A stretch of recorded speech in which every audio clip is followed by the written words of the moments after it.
Join me as we start to uncover how your rib cage influences neck pain, shoulder issues, headaches, and even lower back pain and legs issues. Understanding this connection can pave the way for a pain-free and agile you. Welcome to Blossoming Me's Healthy Learning Lounge. I'm Alexis Wadeland, osteopath, and today we're delving into the topic that affects many aspects of our lives, the relationship between our rib cage and not only posture, but many aches and pains that we might be experiencing. As you may have seen from our previous sessions, the rib cage is not only affecting our breathing and our stress levels, our digestion, our mood, and our brain function, but it also affects our posture, energy levels, and pain or dysfunction in your shoulders, neck, lower back, pelvis, legs, and even headaches. So let's get going.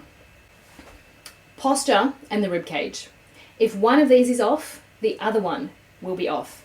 If any part of your posture is out of balance, then this will create a torsion throughout your body, and it has to pass right through your rib cage, so your rib cage will twist too. And if your rib cage isn't functioning properly, this will affect all areas of your body that connect to it. So what areas are they, you might ask? Well, your rib cage and your diaphragm are intimately connected, and your diaphragm connects via fascial connections to your psoas muscle and your lumbar spine. When there's an imbalance in your diaphragm side to side, or your rib cage isn't functioning well, affecting your diaphragm, this will pull on your lumbar spine and your psoas muscle. So your psoas muscle directly impacts your digestive and reproductive organs, and it connects directly into the bowl of the pelvis, thus affecting your pelvic floor, your genitourinary organs, and your hips. And this, of course, can affect your legs and your feet. Back it up to the rib cage. If we have rib dysfunction, this will likely affect the muscles connecting either into the neck, up into the first rib, which is actually just up here, your collarbone, your scalene and sternocleidomastoid muscles, and even your levator scap, which is at the top of the scapula. And or it will push out, pushing your shoulder blade up and out. This causes your levator scap to tighten into your neck.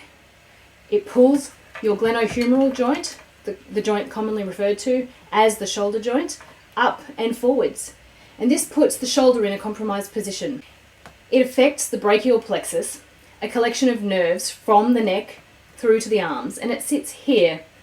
And when the scapula is pulled upwards, this space is reduced, increasing the likelihood of your nerves to become irritated or compressed, causing pain, neuropathy in the arm, referred pain, and more. It also puts your shoulder at increased risk of dislocation or rotator cuff injury, as it's sitting out of position and the muscles are being used incorrectly and too much. Plus, you'll have tight traps and tight lats, as well as the levator scap that I just spoke of.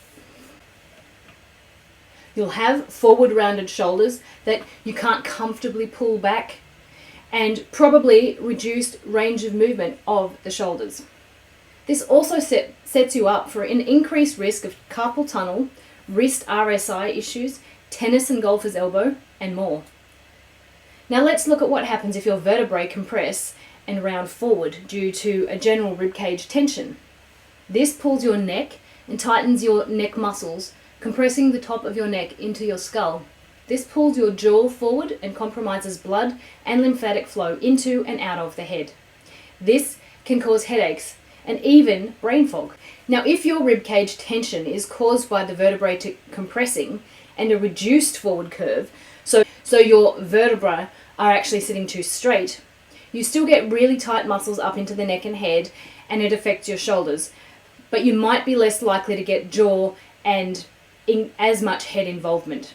However, if your diaphragm is working off balance side to side, or there's another twist through your rib cage, it will cause altered tension all the way up to the top of the head, and altered tension through the muscles side to side of the neck as it connects into the base of the skull, the muscles of the head and jaw. So it can cause jaw pain, general tension, headaches, and it can affect then the blood and lymphatic flow into and out of the head. So I hope you can start to see how An issue in your rib cage can actually create far-reaching effects to all parts of your body. And that if you want to improve your posture and your whole body's ability to function effectively and reduce any pain or discomfort that you might have in many of those areas discussed, headaches, neck, shoulder, lower back, hips, pelvis, and even legs and feet,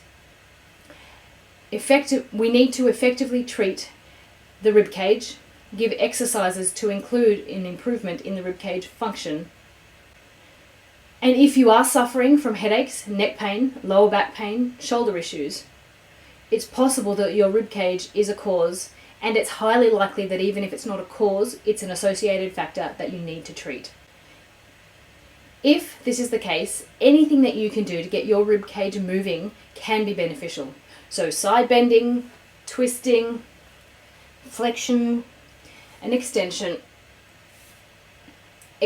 deep breathing exercises, and pressure on the joints where the rib and vertebrae actually meet can assist your pain and discomfort, your functioning, improve your breathing, and support your brain function and stress levels.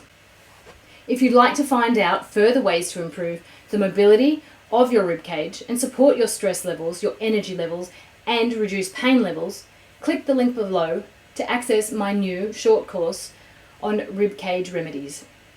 Thank you so much for joining me today in this exploration of the rib cage, posture, and their impact on our well-being. Your rib cage is more than bones. It is a gateway to your health. Did you have any aha moments or questions? If you do, please share those in the comments. If you found this information valuable and insightful, please like, share, and subscribe. Your support is so appreciated, and it helps us to better support our community, you. That's all for now. So until next time and in health, bye for now.